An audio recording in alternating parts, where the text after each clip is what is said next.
যতই আড়ালে থাক পাতায় লুকানো থাক।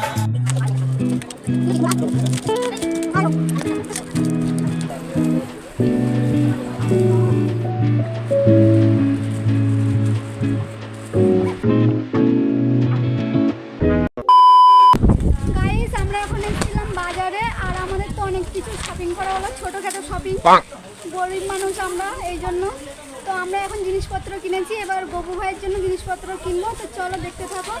তো গাইস, বাজারে এসে কিন্তু আমাদের ব্লগ বানানোর কোনো প্ল্যানই ছিল না, তো হঠাৎ করে ভাবলাম একটা ব্লগ বানিয়েই ফেলি। তো আমি আর সাথী বাজারের মধ্যে ব্লগ বানাচ্ছিলাম, আর ওইদিকে ওই সাইডে কটা কাকু আমাদের দেখে কি ভাবছিল জানি না।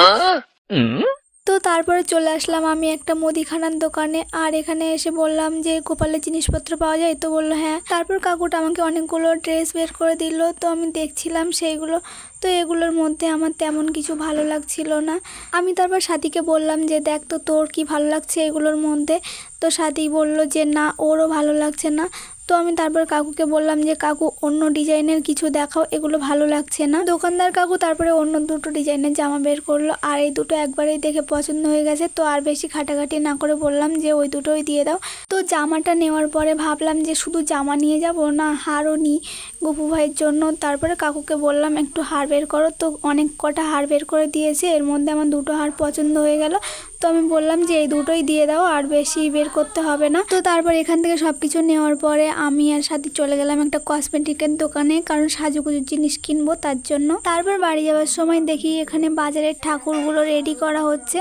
আসলে এই ব্লগটা ছিল ষষ্ঠীর আগের দিনকার, তারপরে আর ব্লগটা এডিট করাও হয়নি আর ছাড়াও হয়নি, কারণ অনেক চাপ ছিল তো পুজোর সময়, ওই জন্য। তো গাইস, তোমরা কিছু মনে করো না ব্লগটা এত লেটে ছাড়লাম বলে, তো তোমরা কষ্ট করে একটু দেখে নিও।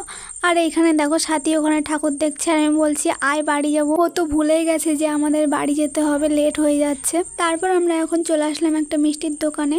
গপু ভাইয়ের জন্য নতুন জামা নিয়েছি, কিন্তু মিষ্টি না নিলে তো হয় না, ওই জন্য মিষ্টিও নিয়ে নিচ্ছি। তো গাইস, আমার এখন বাজারের সব কাজ মেটানো কমপ্লিট, আমি সব কিছু নিয়ে নিয়েছি এখন। তো এবার আমি যাব কোথায় যেন, ট্যাটু করতে। আর আমি দেখো চলেও এসেছি।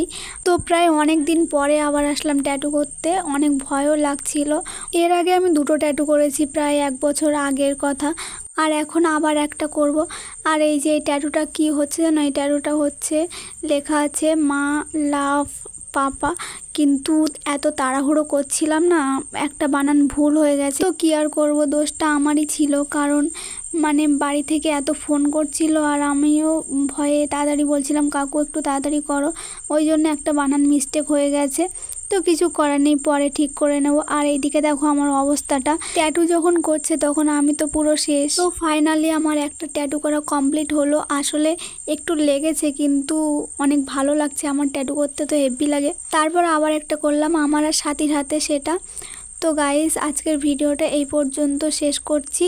আর আমাদের ট্যাটুটা তোমাদের কেমন লাগলো সেটা কমেন্টে অবশ্যই বলে যাও। তো টাটা।